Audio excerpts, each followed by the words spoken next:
Қайырлы күн, құрметті студенттер. Бүгінгі дәріс тақырыбы есептеу жүйелерінің аппараттық ресурстарының логикалық ұйымдастырылуы және құрылымы. Санау жүйесі санау, нөмірлеу, натурал сандарды атау және цифрлық символдар арқылы белгілеу әдістерінің жиынтығы. Санау жүйесі бипозициялық және позициялық принцип болып екіге бөлінеді. Сандарды белгілеудің ең жетілген принципі позициялық принцип. Онда бір санның таңбасы цифр орналасқан орнына байланысты әртүрлі мәнге ие болады.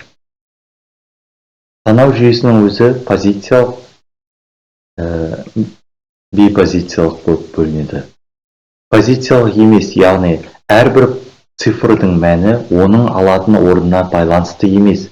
Мысалы ретінде римдік жүйені алуға болады. Осы жүйеде жазылған xxx санында x цифры кез келген позицияда онды білдіреді, яғни онды білдіреді. Мына төменде көрсетілген мысал бойынша. Екіншісі позициялық, яғни цифрдың мәні оның орнына, позициясына байланысты болады. Цифрлық санау жүйесінің негізі деп жүйедегі пайдаланатын цифрлар санын атайды. Мысалы 425, 400-дік, 2 ондық, 5 бірлік деген сияқты өзінің позициясы болады.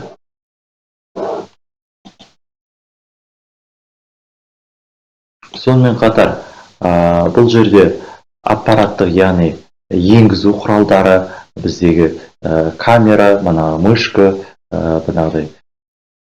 принтер, сканер сияқты енгізу құралдарынан шығару құралдары, яғни проектор, экран, колонка, принтер сияқты құралдардан тұрады. Сақтау құралдары, яғни дискілер, әртүрлі қатқыл дискі сақтау құралдарын айта аламыз. Осы орайда өңдеу құралдары, яғни процессор, сол сияқты өңдеу құралдарын атап өтсек болады. Аппараттық, яғни заманауи ақпараттық технологиялар IT әртүрлі салаларда деректерді өңдеу, сақтау және тарату процесін жақсарту үшін қолданылады. Бұл технологияларды тиімді енгізу үшін аппараттық хардвер және бағдарламалық софтвер жасақтамалары қажет. Бағдарламалық жасақтамалар бұлар яғни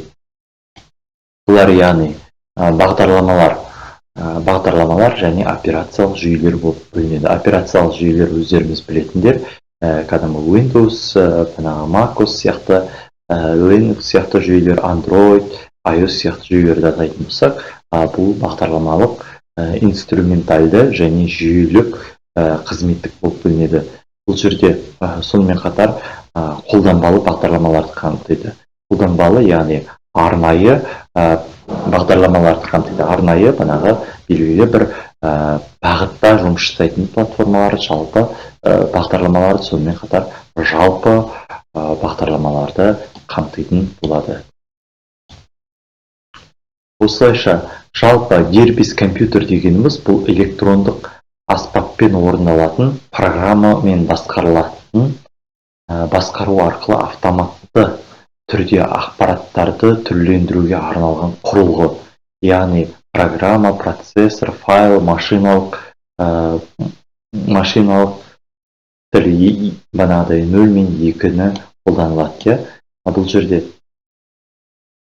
бағдарламалық жасақтама, яғни жүйелік бағдарламалық жасақтама ақпараттық құралдардың жұмыстарын басқаратын және пайдаланушылар мен пайдаланушы қолданбалы кешеніне қызмет ететін бағдарламалар жатады.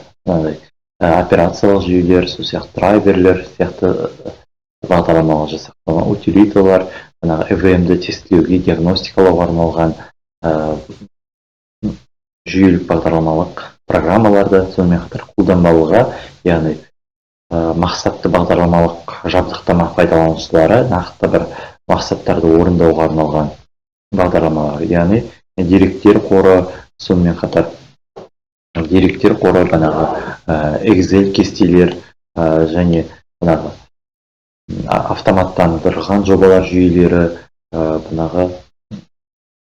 үлкен бухгалтерлік бағдарламалар, да жатқызуға болады. Бұл жерде әмбебап бағдарламалар да бар, әртүрлі бағытта, әртүрлі мақсатта қолданылатын редакторларды атайтын боламыз. Жалпы құрал саймандар және бағдарламалық жабдықтама. Бұл жерлерде көбіне бағдарламалау тілін жазуға арналған компиляторларды, жоғары деңгейде тілдердегі интерпретаторларды, стандартты бағдарламалар кітапханаларын, қолданбалы утилиталар мен бағдарламаларды редакциялау және өңдеу, тестілеу құралдарын атайтын боламыз. Операциялық жүйе компьютерлерді басқаруға арналған программалар. Яғни компьютердің әмбебап есептеуіш машинасының ядросын құрайды, компьютер ішіндегі барлық процесстерді басқарады. Компьютерлер мен оған қосылған, мысалы, принтер, дисплей, дисклер мен винчестерлер сияқты шалғай құрылғылардың арасындағы алмасуды басқарады. Және сонымен қатар аппаратура мен модульдер мен қолданбалы бағдарламалар арасындағы байланыс мүмкіндіктерін қамтамасыз етеді және пайдаланушы мен компьютер арасындағы делдал қызметін атқаратын болады. Бұл жерде компьютерлік жүйелердің құрылымдық ұйымдастырылуына тоқтала кететін болсақ, мысалы, монитор, пернетақта, диск-жет, қатқыл диск дегендер барлығы бұл монитор бейне жадыны бақылаушы, пернетақта бақылаушы, мысалы, жұмсақ дискі бақылаушы дисклерді, яғни жады, орталық процессор барлығын осы жүзеге асырып ұйымдастыруды басқаратын болады.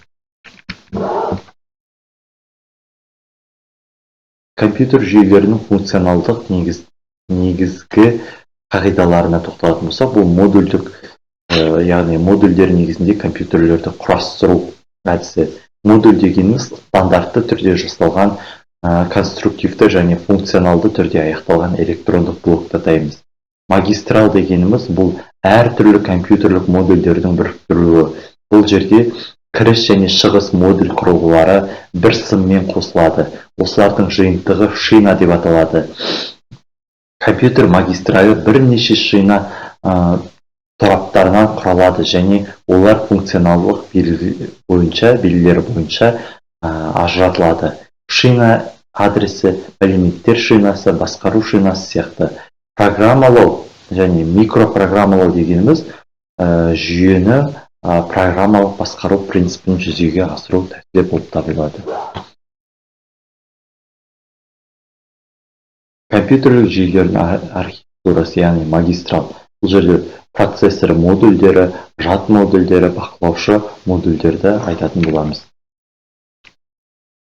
Тапсырмалар, практикалық тапсырмалар, мәтіндік құжаттарды редакциялау, кестелер мен деректерді онлайн режимде өңдеу қызметтерін айтамыз.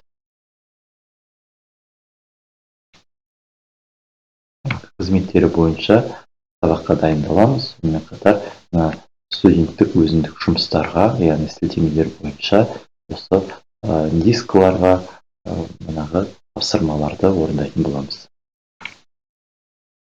Дәріс аяқталды, сау болыңыз.